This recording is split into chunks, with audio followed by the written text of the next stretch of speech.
پچھلے دنوں ایک 22 سالہ بچہ نے 55 منٹ مجھے فون پہ صرف ماں بہن کی گالی نہیں دی، باقی سب کچھ کیا، اور میں 55 منٹ سنتا رہا۔ ایک ہفتہ میرے سر کا درد نہیں گیا۔ 55 منٹ، اور 22 سال کا ان پڑھ نوجوان وہ بکواس کرتا گیا اور میں 55 منٹ میں سنتا ہی رہا۔ ہر تھوڑی دیر بعد میں کہتا بیٹا کوئی ٹھنڈے تو ہو جاؤ، کوئی ہنس کے تو دکھا دو، کوئی آؤ، کوئی پیار محبت کی بات بھی کر لیں۔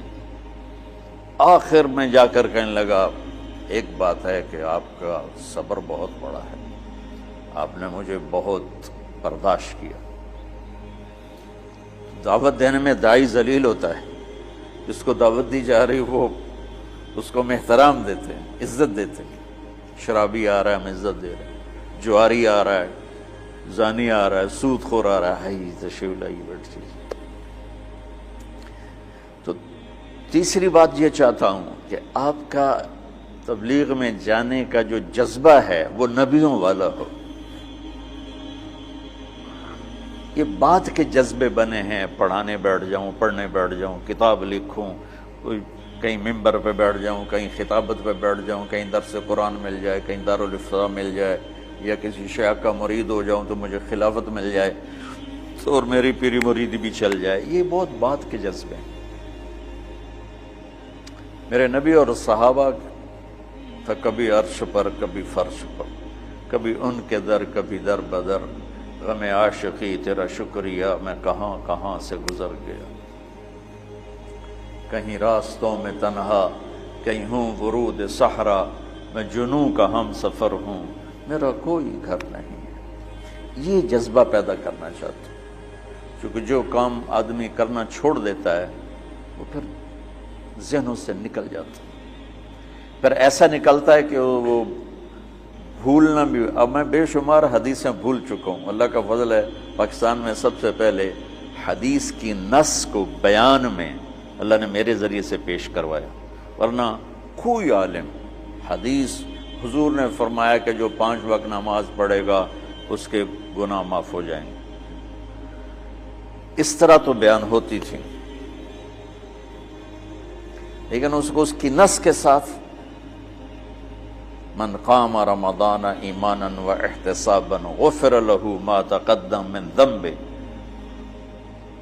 اور یہ میں نے نا، یہ ہے بات 82 میرا بیان تھا لاہور مرکز میں فجر کے بعد، تو اس کے بعد میں بیٹھا ہوا تھا تو دو بالکل نہیں وہاں نہیں، ادھر مترا والی میں اجتماع تھا، تو میرا بیان ہوا عصر کے بعد، مغرب کے بعد مولانا نذر الرحمان صاحب، تو میں مسجد میں بیٹھا تھا تو دو بالکل ان پڑھ بوڑھے آپس میں تبصرہ کر رہے ہیں، پنجابی تھے، یار وہ مولوی بچہ جو ہے یہ تو حدیثاں ہی پڑھی گیا، وہ اتنا اثر لے رہے تھے اس کی، قرآن ہی پڑھی گیا، حدیثاں ہی پڑھی گیا۔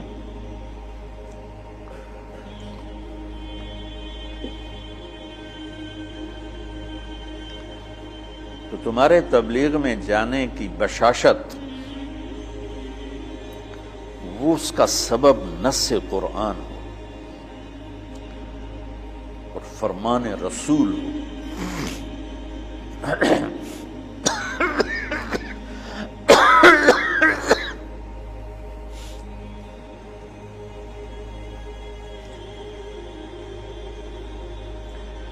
تو اس لیے میں نے یہ مدارس بنائے کہ اللہ میرے ذریعے سے ایک ایسی نسل تیار کر دے میرے دنیا سے جانے سے پہلے جن کو علم میں رسوخ، علم ذوق، علم و باج کرے فقیری، کافر مرے دیوانہ ہو، سہ وریاں کرے عبادت کلو اللہ تو رہے بیگانہ ہو۔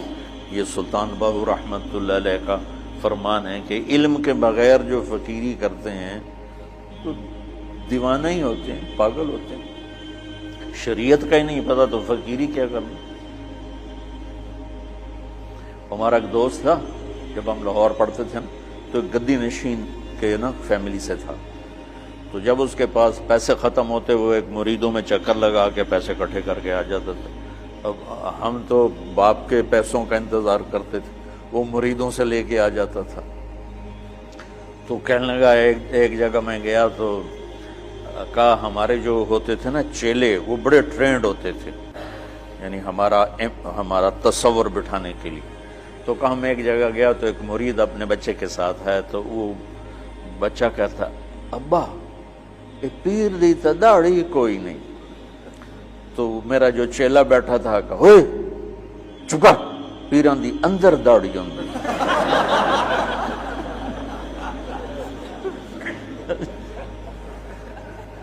پیران دی اندر داڑھی ہوندی۔ تو علم و باج کرے فقیری، کافر مرے دیوانہ ہو۔ میں چاہتا ہوں آپ قرآن سے جڑو، آپ سیرت پاک سے جڑو اللہ کے واسطے۔ سکھ ریت روش منصوری نو، ہن ٹھپ رکھ کنز قدوری نو۔ ہادی نہ سمجھ ہدایہ، کافی نہ سمجھ کفایہ۔ کافیہ کو نا وزن شعر کی وجہ سے تبدیل کیا ہے۔ کافی نہ سمجھ کفایہ، کر پرز شرع وقایا۔ یہ دل قرآن کتاب ہے۔ قرآن سے جڑو، سیرت پاک سے جڑو، براہ راست اس سے اثر لو۔ عالمگیری میں یہ لکھا ہے، فتاوی محمودیہ میں یہ لکھا ہے، فتاوی رشیدیہ میں یہ لکھا ہے، فتاوی دارالعلوم دیوبند میں یہ لکھا ہے، وہ ہمارے سر آنکھوں پر ہے، لیکن ہم مستدل حدیث کو بنانا چاہتے ہیں، ہم سیرت سے اثر لینا چاہتے ہیں۔ میرے نبی نے یہ کیا، میرے نبی نے یہ، ٹھیک ہے ہم مقلد ہیں، ہم غیر مقلد نہیں ہیں، اور ہم علماء دیوبند کی تحقیق پر راضی ہیں۔ ہاں چھوٹا موٹا اختلاف تو ہر پڑھنے والا کرتا ہی ہے، تو اس کا مطلب یہ نہیں ہوتا کہ وہ اس سے نکل گیا ہے، جزوی اختلاف ہر جگہ ہوتا ہے۔ تو تم سیرت سے جڑو، تم قرآن سے جڑو، تمہارے اخلاق عالی شان، تمہیں اللہ کا پیغام پہنچانے کا تمہارے اندر جذبہ ہو۔ یہ تین چیزوں پر میں نے ان مدارس کی بنیاد رکھی۔ اس میں کامیاب ہو سکوں گا یا نہیں ہو سکوں گا یہ تو میرا اللہ ہی جانتا ہے، لیکن میری کوشش اسی پر ہے کہ میں، چونکہ ہماری نسل جو آج مدارس سے تیار ہو رہی ہے وہ انتہائی منفی ذہن کی تیار ہو رہی ہے، اور ایک بچہ معصوم ذہن کے ساتھ آتا ہے اور 11 سال 15 سال کے بعد جس بھی مکتب فکر سے وہ نکلتا ہے وہ باقی سب کی نفرت لے کے نکلتا، اس کے دل میں کسی کے لیے محبت اور ہمدردی نہیں ہوتی۔ اور یہ کتنی نادانی کی بات ہے کہ اگر میں اپنے آپ کو اہل حق میں سے سمجھتا ہوں تو میرے ذمہ ہے کہ میں ان کی ہمدردی اور محبت میرے اندر اتری ہوئی جن کو میں اس راستے سے ہٹانا چاہتا ہوں،